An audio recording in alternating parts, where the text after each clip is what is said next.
So we land quite quickly into what becomes an incredible series of just firefights.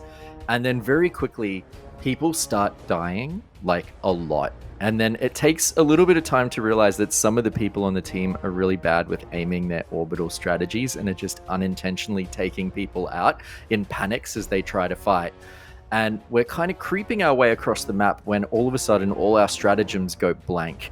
Essentially, they can set up a radar dish which blocks you in a large area of the map from using any of your stratagems. You can't reinforce other players, you can't bring down your orbital strikes or do anything. So they all died like a billion times over. We were down to 3 reinforcements, and the 2 that really were terrible left. So I had to run out of the radar dish area really far away so that I could bring back the one dude who stayed in the game. Then the 2 of us worked out a plan on chat very quickly to sneak back to the radar dish, take it out, and then we spent the next 30 minutes slowly crouch stealthing through the map to get to the main objective, and we ended up evacing with 1 minute left and 1 reinforcement left. For me, that was the moment where I was like, oh, this game is really special. SIFTER.com.au. G'day, I'm Chris Button, and this is Drop Rate, SIFTER's video game review podcast. Spreading managed democracy throughout the galaxy with me today is Adam Christou as we examine the satirical warscape of Helldivers 2, the hot new third-person shooter. Join the SIFTER community on Discord at sifter.com.au/Discord.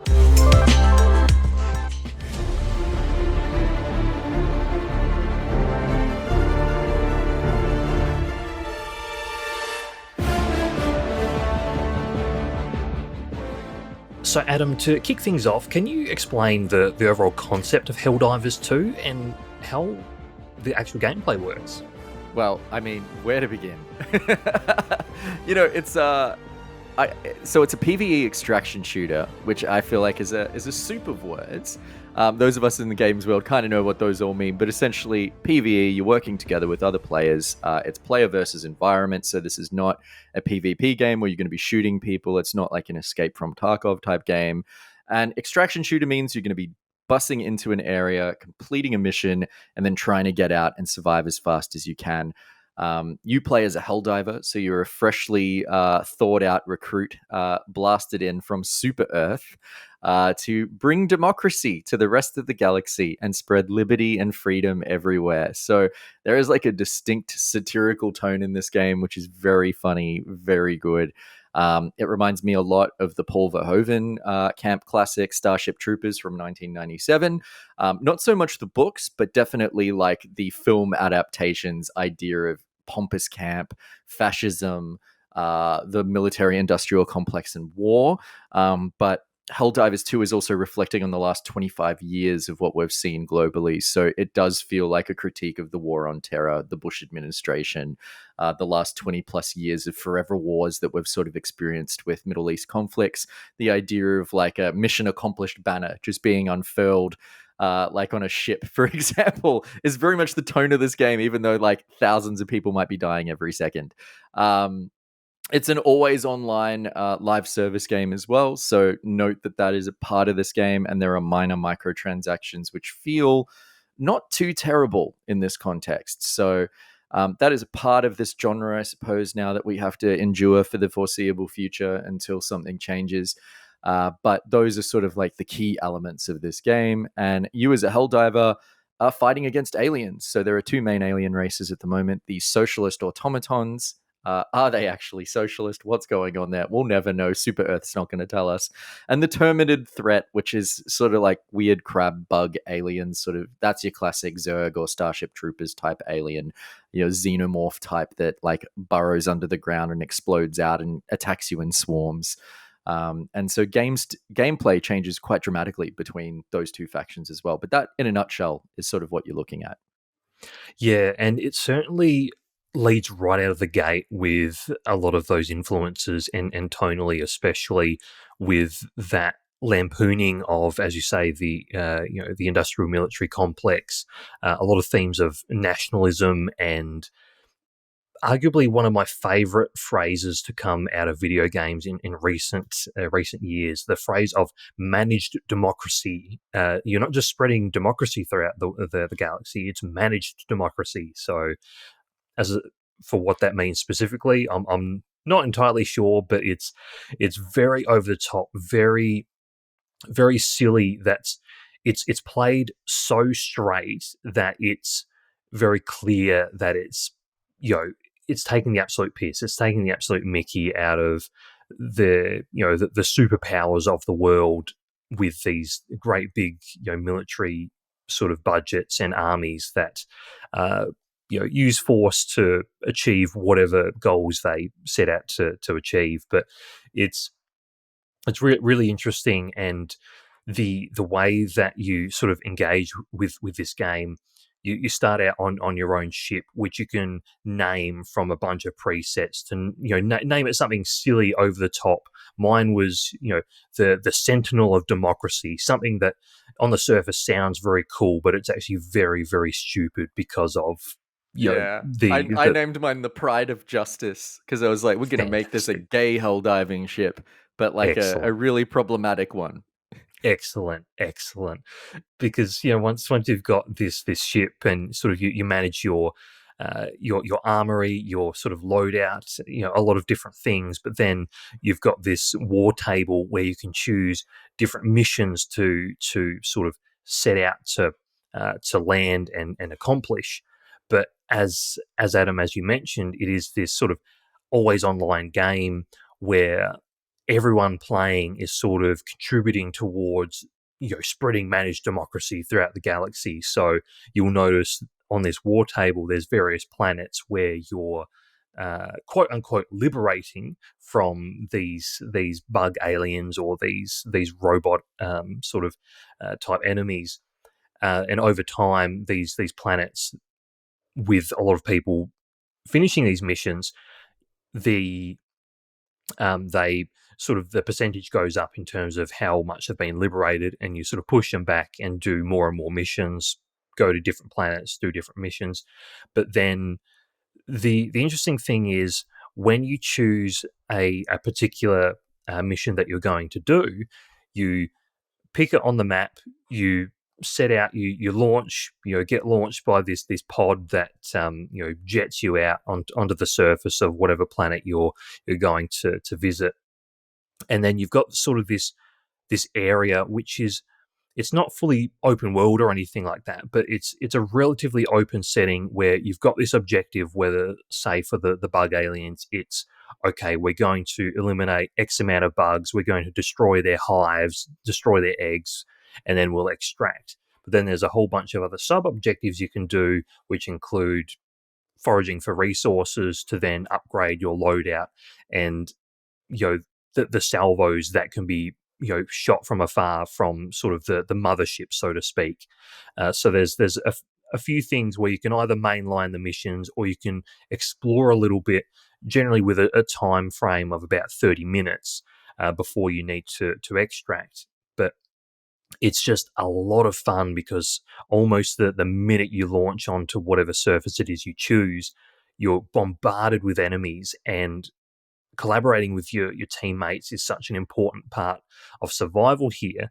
You can play it solo if perhaps you're playing one of the easier difficulties, but Helldivers 2 is absolutely a game that shines when you play with other people from both a strategic viewpoint in terms of how you're going to get through some of these hellish encounters versus the sheer chaos and unintended, perhaps intended slapstick moments that can occur when someone decides to drop a bombing run on a patch of land that you happen to be inhabiting at that moment in time, which can involve rather hilarious circumstances where your own teammate ends up being the cause of your own demise. It's totally wild, and I'd love to hear what you think of the moment-to-moment gameplay, Adam. Oh, it's so good. And I think this is like where like Arrowhead Studios, the developers of this game, their history of previous games really starts to show through. So they created the Magicka series, which was, I want to say, like late 2000s, early 2010s. cult hit on Steam. One of the first games I actually bought on my Steam account, where you and up to 4 friends could play a wizard in a top-down sort of like twin stick shooter game, and you would use button combinations to like craft spells. So like the Y button would be fire and the B button would be ice, and you'd press those in a bunch of different ways to try and get like an ice fireball or something. But the thing was that it had friendly fire and things could go wrong very quickly. So not only did you have to master a whole bunch of keyboard combinations or button presses really quickly, you then also needed to be really careful and strategic with how you and your friends were playing to ensure that you wouldn't obliterate each other and just like wipe yourself out with everything else. And Helldivers 2 is very much a game about friendly fire and about like navigating the challenges of more people helping you doesn't always make things easier, as you've kind of alluded to with like bomb strikes and various other things that happen. Everything in this game can hurt you, from your friendly fire of guns and bullets to big giant stratagems that you can deploy from your ship in space, which will blast down onto the battlefield for you. So the moment-to-moment friction and fun of that sort of stuff is incredible, and they've come up with a lot of different ways that work with the third dimension here that make it a lot of fun. So there is the ability to go prone, which is really important if you're using heavy Gatling guns and machine guns, but also great because it means you can sort of go prone in front of one of your comrades and not get shot by them, or go prone under one of their missile turrets that they may drop to support you and not be like obliterated very quickly. There's also the really amazing dive move, which you double tap the prone button or the crouch button, and your character just does this Hail Mary sort of like Superman dive to just desperately get out of the way of whatever's about to murder them. With limited success. That's, I think, where a lot of the slapstick comedy comes from, is just like diving into the worst situations possible, or just diving badly into things, or having it flop on you. There's a really fun physics system in this game that plays into all of this as well, with a very kind of destructible landscape too, that's sort of like, smoke and things are clashing and flying around everywhere. And so it really captured that sort of chaos and intensity that, like, you see in war films, that you see in sort of really grim, uncomfortable, violent encounters in cinema when we talk about violence on such a grand scale like this, which is kind of remarkable for a satire game to do, but they've nailed the sort of horror of that element in the moment. And I think a lot of that is also reflected with the sort of live service element of this game. One, when your Helldiver dies, it's dead. You're not like just magically respawning. You're calling on a new recruit from the top of the ship to come down on a drop ship, and you're taking over that recruit. And the default system setting for this game will change up and randomize the voice of that character as well, to really like hone in that your character is not an immortal that's just magically reappearing. You're just working through an endless stream of recruits in a forever war that are dying off. It's a real subtle thing, but it really kind of plays into sort of the horror of this sort of like war type violence. The other thing that I find really fascinating is the way that this game uses its war systems and its galactic maps. So when you finish a mission, a giant bar pops up telling you how much you contributed to the battle on this planet, and your 45 minutes of struggling and heroic efforts might mean a 0.001% tiny little tick on this bar that means absolutely nothing. And it further reinforces that feeling of like limited contribution at the cost of so much life, and human life is just being wasted and poured into whatever this military effort is. And likewise, when you see those big numbers and stats on the galactic war screen of like, 40,000 Helldivers currently fighting in this area, 50,000 over there, and that's active players, it further reinforces that sort of icky, horrible feeling of just like how much churn is going on with Super Earth, how much people they are running themselves through, even though you're on a ship called the Spear of Hope or whatever, with like a democracy officer standing next to you being like, soldier, do you want to join the Valor Board of Heroes? It really captures wonderfully, I think, just like the uncomfortable ickiness of war.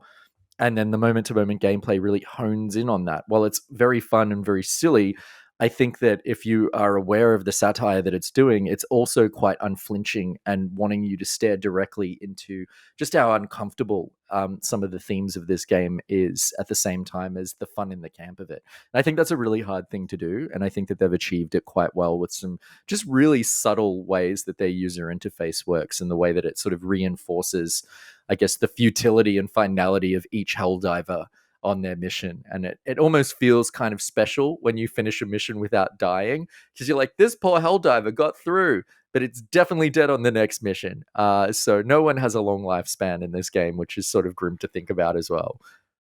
Yeah, it really emphasizes how disposable each unit is, with how how many people you throw at each mission, and the fact that, as you say, if someone dies, they just send another one in their place, without even thinking about it. It's also made very, very apparent in the opening cinematic for Helldivers 2, which takes on the form of your classic propaganda enlistment recruitment video, which is very much about preserving our way of life, othering the enemy, and again emphasizing these themes of quote unquote liberation and managed democracy throughout the galaxy. So it plays on a lot of the themes that we see play out on a global scale now, and for the many years that people have been going to war for. So it's something that it plays with, as you say, sort of in a satirical manner, while obviously being very critical of it as well. Yeah, and also just really funny. Like, when you go into menus in this game, it'll be like democratically loading your menu, which I find very funny. All the volume options and the sound settings go up to 11 instead of 10, which I just think is like a real, like, beautiful little moment that they thought of there. They really put the cherry on top there. And a big element of this game is that exploration cycle that you do while on the way through a mission on ground. And I love that you're picking up samples and various other things, but the character box for that stuff is so funny. Like, there is nothing funnier than my character being like, my satchel is full for democracy, or like, another sample for liberty. And it's so dumb and wonderful and just so joyous in how silly it is. I think it's like a hallmark of a game that's managed to like thread the needle perfectly in terms of tone and theme and idea. And that then leads into just what is a really fun gameplay experience as well. Yeah, undoubtedly. And as we mentioned before, it's something that's only further enhanced when you play with others. And I can think of various moments where I've been on the receiving end of an ultimately well-intentioned salvo from a teammate, only to see my character ragdoll out of existence. And again, another unit just sent from above, like it was nothing. So again, reinforcing that hilarity of the moment-to-moment gameplay, while when you think about it for more than a microsecond beyond a surface level, it's sort of like, this is not good. This is not good. How disposable human life is treated, in this game. Which, well, you think, well, it's depicted like this in a game. What's the game based on? And it's, yeah, Yeah. it's Speaking of a disposable, though, how great is it to throw things in this game, and specifically the stratagems, which I like to think of as like a violent Pokeball, because it's like, so to put it in context, you press a button down on your controller, or I can't remember what you press. I think it's Control on your keyboard, and then you have to use your D-pad. Or if you're on keyboard and mouse, it's your WASD buttons that you would normally move with to input a series of button commands, which then allow you to throw this ball, and eventually you'll organize something to drop down from the ship. So that might be an extra weapon that you want to have on hand, like a machine gun or a special like gunner, or a rocket launcher. It might be a turret that lands where you want it to. It might be a supply cache, and it might be an orbital bombardment from space. But the act of like going into a little like ball and then piffing it is just very fun to me. There is just a silliness about it. The movement of it, the fact that you have to use the D-pad, and that makes you do all sorts of weird crab claw things where you're trying to run away from enemies while trying to successfully type out commands is very fun. The fact that it is a dropship, so there is a delay, and you can like shorten that delay over time, but it's also helpful because you don't want to be standing anywhere near these things when they land, because you might smush yourself. Also great. It's just a really fun mechanic that lends itself to almost every other element of the game's systems. You can use a supply drop to murder something by perfectly luring it to where it's about to land and crushing it. That's a thing you can do. I've seen videos. It's very funny. You can use turrets to set up successful engagement points. It's like all of these ideas have been thought out so carefully that they just apply for every moment in the game that you might want to use it. It's just very smart. It's a game of many simple systems that come together like really carefully and then all complement each other. The describing of the inputting a stratagem command, as a claw grip is so apt because on the PlayStation 5, the DualSense controller, you have to hold down the L1 button and then try and use the thumb on the same hand to use the D-pad, and it's tough. I find it really difficult. Well, I don't know, perhaps I have small hands and really struggle to reach and press those buttons while holding the shoulder button at the same time. But I think mechanically, while it's tricky, it also does play into that horror, that panic in the warlike setting, in terms of you're being chased by a bunch of bugs or murderous robots, and you're panicking in that moment, trying to input the correct command to get the support you need from above. But while you're trying to dodge and sprint out of the way or avoid fire while trying to stay alive, or trying to put in this really fiddly little input, again, it is objectively funny, but it's also very stressful when plays into the experience so cleverly. And even when you've finished your mission on the particular drop point that you've gone to, then you've got to get to the extraction point and input another code to call in the extraction vehicle, which you see your very military boy or girl or whatever, just punch in these numbers on this screen in a very comical fashion, like an old person using an iPad, really jabbing so at the funny. touch It's controls. like this flail on the screen. It's so good. And I love that if you press a button wrong in that combination, there's a 2-second delay before you can try again, which really ups the ante of I really can't screw this up. If we have to get that thing rolling now, I have to perfectly press these buttons. And of course, in the moment, in the tension of everything blowing up around you, you always screw up. Yes.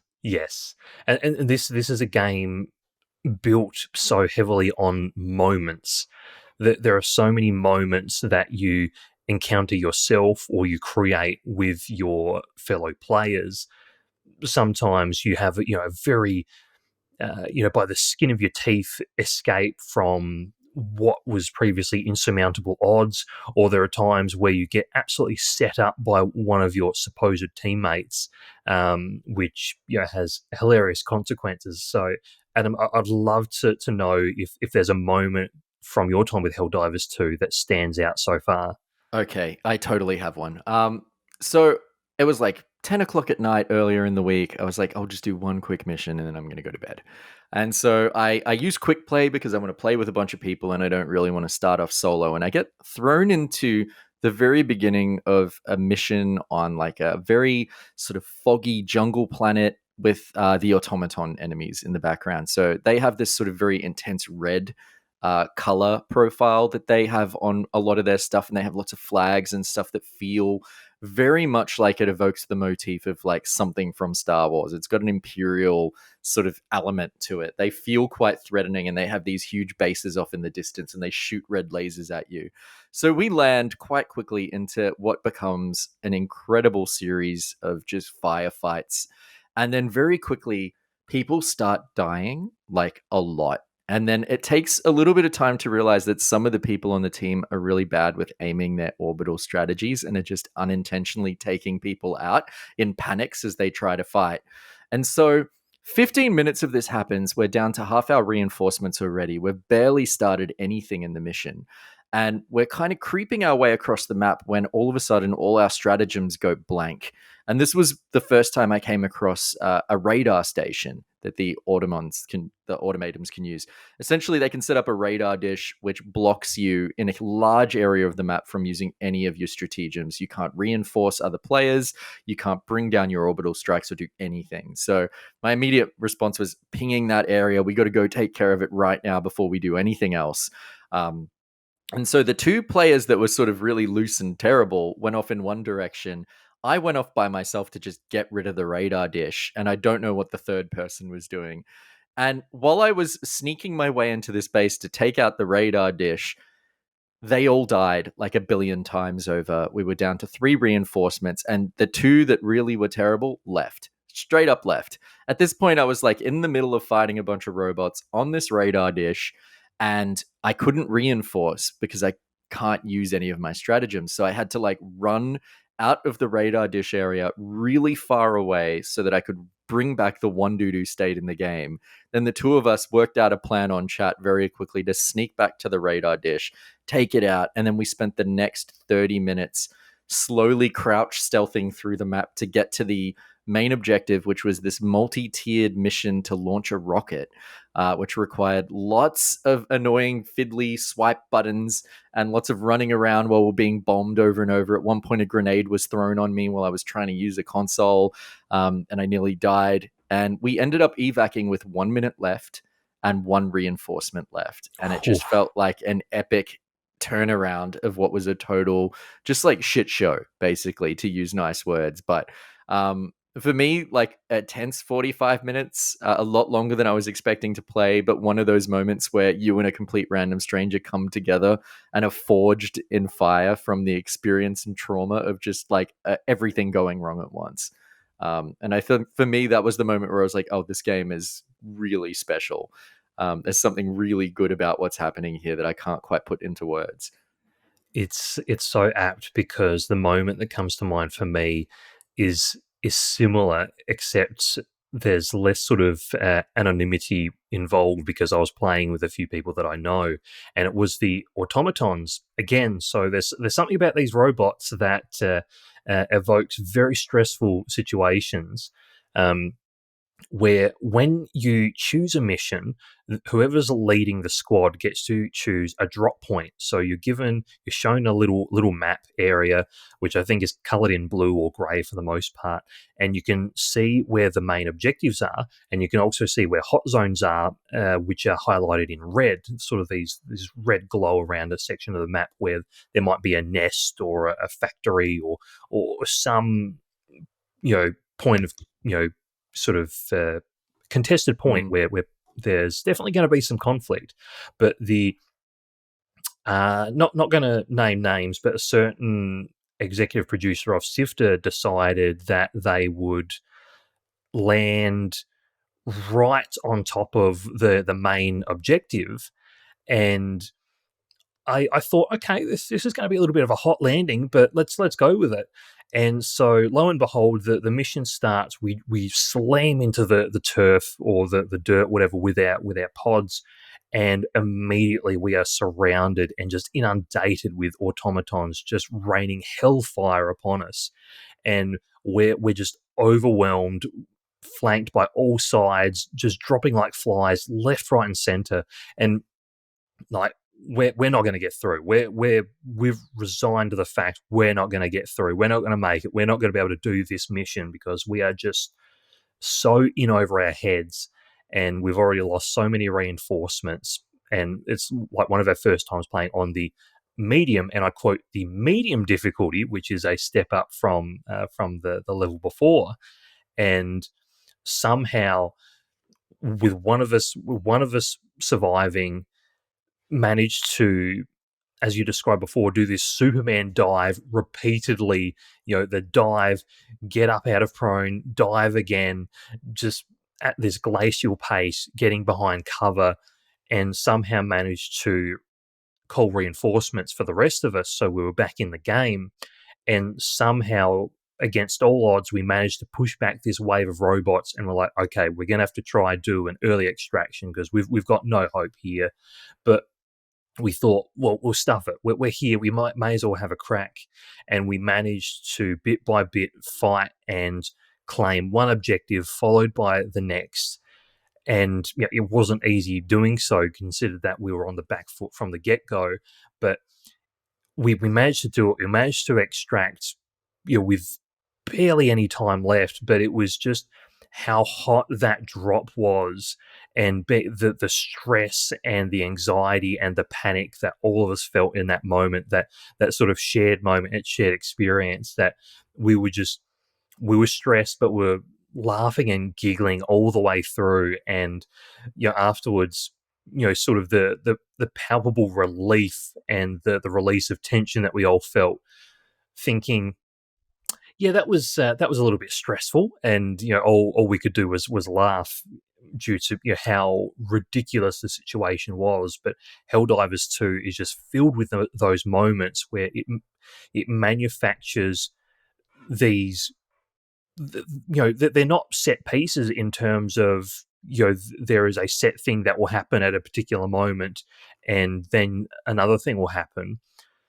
But it manages to manufacture these, I suppose, unset pieces that feel unique to each time you drop. And for us, being so totally overwhelmed on this difficulty that we hadn't tried before, on a planet we hadn't visited before, against an enemy we hadn't yet faced, and it's something that we all remember very, very fondly. And it's something that, goodness, this game's just filled with those moments. Yeah, I want to give mad props. One, because I find it fantastic and incredible that the executive producer of this podcast failed to notice the big user interface that flashes and tells you not to land in threatened area when you're going to pick your dropship location. So, kudos. Excuse me. I'm just going to jump right in here and show you Exhibit A. It wasn't me who did the drop, but I was the one who saved everyone. I dived to freedom, and it's easy to forget in the heat of war, isn't it? As you cast aspersions, it was actually the editor of a site that reminds me of Shmoshmaku Shmostralia. So, thank you, Chris. Thank you, Adam. But I think, the other thing that I really like about that story is just the way the difficulty system works in this game is so great. So as you complete missions, you unlock new difficulty thresholds, and new difficulty thresholds are not just like the monsters are slightly tougher, there's slightly more. It's like, here is a whole new type of monster. Here is a whole new type of threat. A different enemy base is now in the mix. And it really forces that progression system of leveling up and getting new equipment and getting new stratagems to kind of counter things. So as you start getting to higher difficulties, suddenly the aliens have these spitter bugs that are like these horrible big boys that come up to you and just go and like can instantly melt you from full health to death unless you dive straight away or are really aware that they're on their way to spit on you. Eventually you get these towering multi-story kind of crab creatures that are crawling across the landscape at you. And like at that point, you better have unlocked rocket launchers. And there's just something really fun about how each difficulty up is not just incremental number increases, but a whole variety of new ways to express yourself and to be challenged by this game. It's really remarkable, and it feels really fun whenever you graduate to a new difficulty tier, because it's almost like a whole new world of things to learn. Like there are tank enemies that the automatons start dropping at you and a whole bunch of other stuff. And there's lots of great little like cottage secrets going around the internet right now of like, hey, you can use this to shoot this thing in this particular way. And you'll stop a dropship of reinforcements from the robots from actually landing if you just rocket launcher it in the sky. And people are like sharing infographics of the right place to shoot enemies with each other, so that as you get to the higher difficulties, you know that you can actually break the legs of a charger terminid to stop it from chasing everyone around like a wild horse. It's just very fun. I feel like the difficulty system here is an awesome way to approach like a difficulty curve, and one that like rewards you for going into those higher difficulties by giving you entirely new gameplay experiences. And I think that there's a couple of things I'd like to touch on before we wrap up. One of which is the server situation in terms of, at the time of recording, there are hundreds of thousands of people playing this game concurrently at any given moment in time, and the servers, they do be struggling. But that's, I want to reinforce that is just a totally normal thing to happen, especially for a developer that is, smaller in size compared to some of the others out there. That, I would implore those who are disappointed now, that there are server struggles and sort of aren't able to get into the game, stay the course, because this will sort out over time. And yes, it is disappointing to, not be able to play a game that you paid for because, of server issues, but this, is very much a temporary thing, and it will be fixed sooner rather than later. And I think, Adam, you mentioned this before we started recording. The devs have been open and transparent, saying, "Hey, we got to sleep, we got to eat. We can't do this all at once." So, Like, we're very happy, but we're also overwhelmed, and we've just been on crisis meeting calls for an entire week. We do understand, is sort of the tone. So yeah, do be aware that there may be some struggles getting on at the moment, but it will sort out over time, and is absolutely worth it. And the other thing is, Adam, you briefly mentioned this earlier in terms of the microtransactions, which typically when you think of a game that you pay, an amount of money for, like a premium game as opposed to a free to play structure and model, you think microtransactions are a little bit on the nose, but they seem to have actually done a very old school approach to microtransactions that actually lives up to the micro in microtransactions, in terms of you can buy various cosmetic things that don't really have much of a discernible impact, or I don't think they have any discernible gameplay impact, but it is literally a few dollars to get a cool looking armor set or something like that. And when you go to purchase sort of money for then acquiring in-game goods, that sort of thing, a lot of games you'll see, oh yeah, for $12 you'll get however many video game currency, whatever, $30, $50, $100, whatever dollars. But the increments here are so much smaller and seem to be very respectful of, hey, if you like playing this game, or if you want that thing, you can have it for just a few bucks. We're not going to fleece you for it. So I think it's actually quite refreshing to see a developer take the approach of, yeah, this is a premium game. You have to pay an upfront cost to play. And there are microtransactions to support ongoing development, but they're very reasonably priced, and I think very, very ethically positioned as well. I think I'm more a bit in the middle with it. Like, I do definitely think this is a better model than, say, like a Diablo 4, for example, with a cash shop where there's a $25 skin. But I think the overall, so there is a progression system here and a cash system that are sort of intertwined. So for equipment and for gear, you need to collect medals. Medals are then earned at the end of missions, and sometimes you can find them in missions. There's also a secondary credit, because with every currency system in games, there's more than one to combobulate you. That's called super bucks or super credits or whatever, from Super Earth, and those are used for the kind of cash shop side and for buying the premium battle pass. So there's two battle passes at launch. One is a free tier that's a lot easier to unlock, requires a lot less medals, and I think that's sort of like the beginner track. Unlock everything there first. But there are important items on that battle pass, like a shotgun, a better grenade. All those helmets and stuff have stats. There's 3 different tiers of like types of heaviness of armor that you can wear, and then some of those armors have like passive effects to them, which are tied into unlocking them on this free battle pass. The premium battle pass has a bunch of those as well, and the stats seem to be standardized in some ways. So a heavy armor suit, for the most part, has similar stats to every other heavy armor suit, but some of them have different passive effects that might only appear on those specific sets of armor. And so I think that's where we get into this sort of weird gray area. I think the reason why I'm a bit more friendly to it is that the free battle pass gives you about 700 super credits. The premium battle pass costs 1,000, and it's quite easy through exploration to make the extra 200 or 300 yourself in a week or two of playing. So the ability to unlock that premium battle pass for free is actually achievable and manageable with this system. And then the sort of rotating scarcity cash shop that we see in a lot of these games, where you'll have like 3 or 4 items and then it refreshes every 24 hours.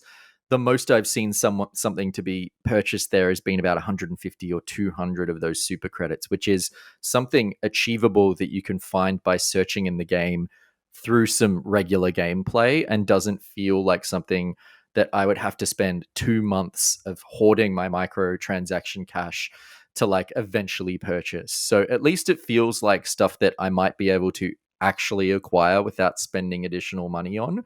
But I do find myself with a little bit of like, I just don't know how I feel about like the medal system being tied into tangible weapons and equipment that you actually need. I kind of wish it was just purely cosmetic skins and things, and that those sort of more tangible items that you really need, like a shotgun or whatever, or a submachine gun, etc., which are actually have quite important gameplay like elements to them, were inside the stratagem sort of menu, where you purchase those with your resources that you collect during missions and have nothing to do with like the paid side of the game. But that's just me being a bit picky.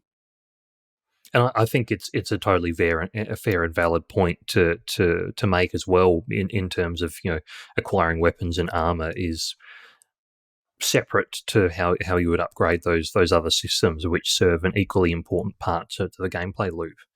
But that being considered, do you drop or rate Helldivers 2?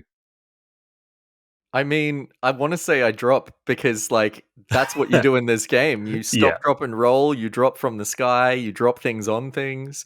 But I guess I rate it. I rate it very highly. This is like, even though I haven't been able to play all weekend because the servers have crashed, I still am glowing about my experience with the game so far. And I think there is a really exciting future for this game. I can't wait to see what they have planned for it.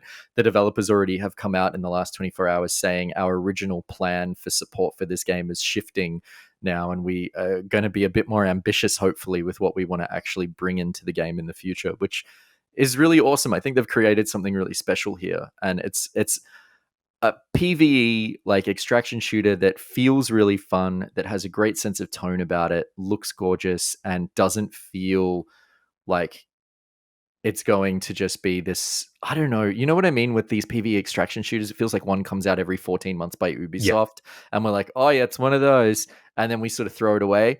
And I feel like this one actually has its teeth in me and is doing so much creative stuff with its systems and ideas that it's going to influence a lot of games. I think there will be a lot of games with like smashing button keypad combinations in a rush coming into the future near you in multiplayer. Yeah.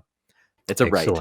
Excellent. I agree. I rate Helldivers 2 as well, and I keep thinking about the times that I've played it so far, and I can't wait for the next time I play and, you know, generate more hilarious, stressful, fun, you know, times as well in this very satirical, you know, war landscape that they've set.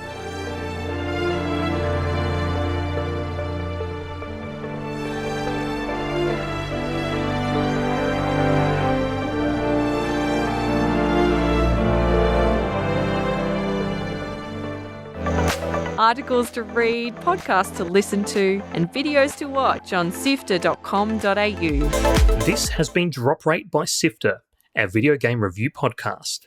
Thanks to Brian Fairbanks from Salty Dog Sounds for composing the theme music, and Sifter is produced by Chris Button, Courtney Borrett, Kyle Pauletto, Fiona Bartholomaeus, Daniel Ang, and Adam Christou. Mitch Lowe is senior producer, and Gianni Di Giovanni is executive producer. And that's all from us for this week. You can check out what Sifter is up to on our socials, hop into our Discord server, or visit sifter.com.au for written articles. And if you enjoyed this episode of Drop Rate, please consider leaving a review on Apple Podcasts or your preferred platform of choice. Thank you so much for joining us. See you next time.